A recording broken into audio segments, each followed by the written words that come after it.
नमस्कार मित्रांनो, आज आपण जाणून घेणार आहोत राकेश बापट यांचा संपूर्ण प्रवास. एक मॉडेल ते अभिनेता आणि आता बिग बॉस मराठी 6चा रनरअप होण्यापर्यंतचा. राकेश बापट हे भारतीय चित्रपट आणि टीव्ही इंडस्ट्रीतील एक ओळखले जाणारे नाव आहे. आपली अभिनयामुळे आणि व्यक्तिमत्त्वामुळे त्यांनी लाखो चाहत्यांची मने जिंकली आहेत. राकेश बापट यांचा जन्म महाराष्ट्रात झाला. सुरुवातीपासूनच त्यांना अभिनयाची आवड होती, पण राकेश यांचा प्रवास सरळ नव्हता. त्यांनी आधी मॉडेलिंग क्षेत्रात आपली ओळख निर्माण केली. त्यांनी ग्रासिम मिस्टर इंडिया 1919मध्ये फर्स्ट रनरअप मिळवला. तसेच मिस्टर कॉन्टिनेंटलमध्येही फर्स्ट रनरअप झाले. यामुळे त्यांना एंटरटेनमेंट इंडस्ट्रीमध्ये एंट्री मिळाली. राकेश बापट यांनी 2001मध्ये तुम बिन या चित्रपटातून आपल्या करिअरची सुरुवात केली. हा चित्रपट प्रेक्षकांना खूप आवडला.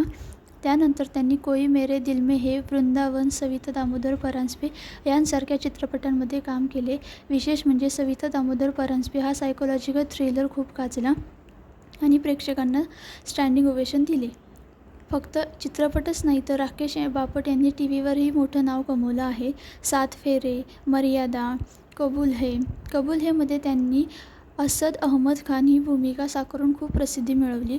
तसंच त्यांनी बहू हमारी रजनीकांतसारख्या शोमध्येही काम केले. राकेश बापट यांनी मराठी चित्रपटांमध्ये उत्कृष्ट काम केलं आहे. सिटिझन, सर्वमंगल्य सावधान, व्हॉट्सॲप लव्ह त्यांनी प्रत्येक भूमिकेत वेगळेपणा दाखवला आणि प्रेक्षकांची मने जिंकली. रियालिटी शो आणि बिग बॉस जर्नी. 2021मध्ये त्यांनी बिग बॉस OTTमध्ये भाग घेतला आणि 3rd रनरअप झाले. त्यानंतर त्यांनी बिग बॉस 15मध्ये वाईल्ड कार्ड एंट्री घेतली आणि आता बिग बॉस मराठी 6मध्ये त्यांनी जबरदस्त खेळ दाखवत रनरअप स्थान मिळवले. अचीव्हमेंट आणि पर्सनॅलिटी. 2017मध्ये मोस्ट डिसेबल मेन ऑफ महाराष्ट्रमध्ये 16वा क्रमांक मिळवला. स्ट्रॉंग पर्सनॅलिटी प्लस काम नेचर. राकेश बापट यांचा प्रवास खूप इन्स्पायरिंग आहे. मॉडेलिंगपासून ॲक्टिंग आणि रियालिटी शोपर्यंत त्यांनी प्रत्येक ठिकाणी आपली छाप पाडली आहे. तर हा होता राकेश बापट यांचा संपूर्ण जीवन प्रवास. या प्रवासाबद्दल तुम्हाला काय वाटतं कमेंट करून नक्की सांगा.